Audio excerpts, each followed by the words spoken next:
Hey y'all, welcome back to my channel, and if you're new here, hey friend. Today I'm gonna be getting ready and showing you how I get ready, but with a twist. We're gonna have a little chit chat about the things that I wish I knew in my 20s now that I'm in my 30s, and I hope some of you girls can learn from this, especially my girls in their 20s. Say hey.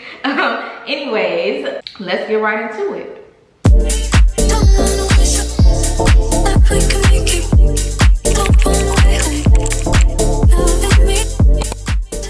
Okay, so my lashes are done and I'm gonna be just doing my makeup throughout this whole video. I'm not gonna show you exactly what I'm doing or why I'm doing it. I will leave a video down below for you to refer to if you want to know which techniques I use, as well as the products linked below.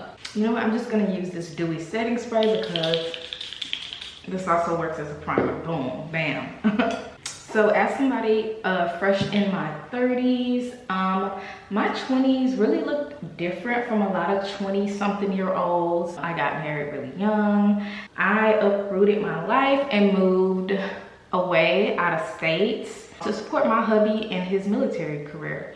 So early on, it was hard for me to navigate when I basically like left everything behind, like the life I knew behind, and trying to really get to know myself while belonging to someone else. And that was really hard for me, you know, and it's not something that I just got early on. I think in my late 20s, I was really able to find my voice and find who I was and really just be unapologetically me because that was really hard for me, considering the fact that I did and do, I would say do, because I still struggle with it sometimes, but I've learned to get better at it. As someone who struggled with social anxiety and someone who has like people-pleasing tendencies, and I'm really like someone who actively goes out of my way to not be a people pleaser anymore, and I always have to check myself and look at situations to make sure I'm not falling back into bad habits. One thing I do wish that I knew in my 20s is to really just stop caring what other people think. I think a lot of times when we do have people-pleasing tendencies, we also have this fear of being judged, and also just struggling with like how people perceive you too. I think that goes along with that as well. Like, I used to get upset when I used to hear about what people said about me. And this stems back from even in grade school. You know, in grade school, it would always be some mess to where your friend or acquaintance is talking about you behind your back, and you get up in arms and want to fight, or, you know, just little silly shit like that. But what I will say about situations like that now, I don't really get up in arms when I find out stuff like that, because they didn't really care to say it to me, so therefore I don't really care to know. Like, it's none of my business what people think about me behind closed doors, you know? They not paying my bills, they not living with me, so I really don't care, you know? And you shouldn't either, because you got one life to live, and in this life, be happy, do what you need to do to figure yourself out. Because at the end of the day, ain't nobody walking in your shoes, so who are they to judge? If somebody perceives you a certain way, that's their business and not yours. You don't have to prove anything to anybody, because when you know who you are for real, it don't matter what other people gotta say about it. If you're around people where you feel like you constantly gotta prove yourself or explain yourself, then that's not a healthy environment to be in, because it shouldn't be like that, especially when you're in an environment where they are hell-bent on misunderstanding you. And the people like that, signs that you're around somebody like that is when situations come up and, you know, you're venting or you want advice about something, and the situation is always your fault, like always. And I'm saying this to say, you're not always gonna be right in situations. Like, there are some situations where you're gonna be wrong. Like, I'm that friend where I'm gonna tell somebody, okay, well, you may have handled that differently. But if the person is always trying to find a reason as to why you were wrong in a situation, that's a red flag. And I don't care what nobody say. And if people always have something to say about you, then that's a sign of their own insecurities or their own misery, because while they sit around talking about you, that shouldn't even stop you from living your life. You ain't popping if you ain't got haters, okay? And some people do just really be haters, like, and not only that, some people, you're just not some people's cup of tea, and that's okay too. And you gotta ask yourself, if I'm not that person's cup of tea, or they always have something negative to say to me or about me or the way I act, then ask yourself, why they keep coming around you? Why they keep inviting you to stuff? Why are they constantly trying to be in your space? If it ain't no job interview or somebody that's gonna help me make some money, I don't care what they think about me or how they perceive me. And that's period. If it ain't about business, who cares? Also, another thing that I was shining on my 20s that I did discover later on in my 20s, which I'm happy I did because it opened up so many doors for me, is don't be afraid to step outside of your comfort zone. That comfort zone will not open any new doors for you. I'm telling you, if you want to grow in life, or you want to just really discover yourself and discover what you're meant to do, your purpose on this earth, you're gonna have to step outside of your comfort zone, sweetie. And that may be something that's really hard to do, especially when you're used to a certain environment. For instance, a lot of people that I've talked to that's left their hometowns, they say that they were really able to discover themselves and find themselves because they weren't in the same environment that they were used to, around the same people that they were used to. They were able to really just be themselves without the fear of what people think, and you know, just not being afraid to like just step outside of the box and do what they normally wouldn't do, or their friends normally wouldn't do. Because a lot of people that you may know growing up, or that you went to high school with, they may not always agree with your lifestyle when you try to do something different. And that's when you got to realize that it's your life. Like, and at the end of the day, you were put on this earth to live your life, not live your life for other people. And you don't even necessarily have to leave home or move out of state to do that, but just don't be afraid to step outside of your comfort zone, even if that means other people give their unsolicited opinions. Like, just respect. All you can do is respect it and keep doing you. And I'll give an example of how I started stepping outside of my comfort zone. I was a person that used to just struggle with social anxiety. If this was my comfort, oh, I was in it. But then when I started to step outside of my comfort zone, baby, my life changed, and it changed for the better. And I promised myself from then on that every year I was gonna do something to step outside of my comfort zone, something different. And if I wanted different, I was gonna make that happen. And your girl spread like a butterfly, y'all. I'm a butterfly, I have wings. And I guess that's why I love butterflies so much, because I feel like butterflies symbolize me. It symbolizes me and my journey. So y'all, if y'all wanna step out on faith and do something, I'm not really sure what your faith is, but if you consulted with God on that and he's telling you to go for it, then go for it. Scared or not, go for it. Another thing that I wish I learned in my 20s is having quality friends over quantity. Now, this is something that I didn't really struggle with as much in my 20s, because I've always been that person like to myself. I didn't really have to have a lot of people around me, thank God.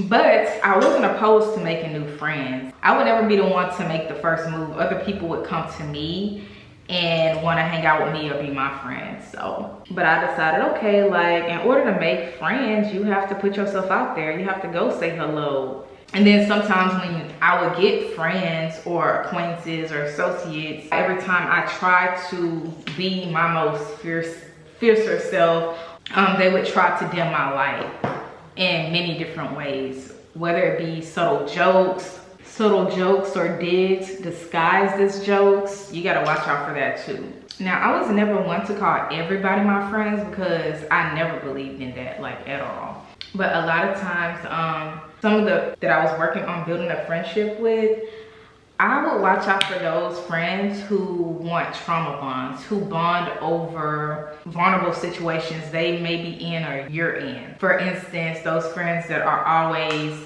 trying to figure out whether or not you're going through something just so they can vent because they're going through something. But then when something good happens in your life, it's crickets. And that's something I had to wake up and realize, like, hey, not everybody wants to see you doing good, especially when their life isn't going the best way. So get you friends that'll be there for you when you're up and when you're down. And also get friends that'll be there for you as much as you are there for them. Like, I used to find myself inconveniencing myself for other people, and I had to learn not to do that, because that only serves that person and it doesn't serve you in any way. And then you find yourself mad at the person to my, hey, I do this for you, I do that for you. And they're like, okay, well, I never told you to do that.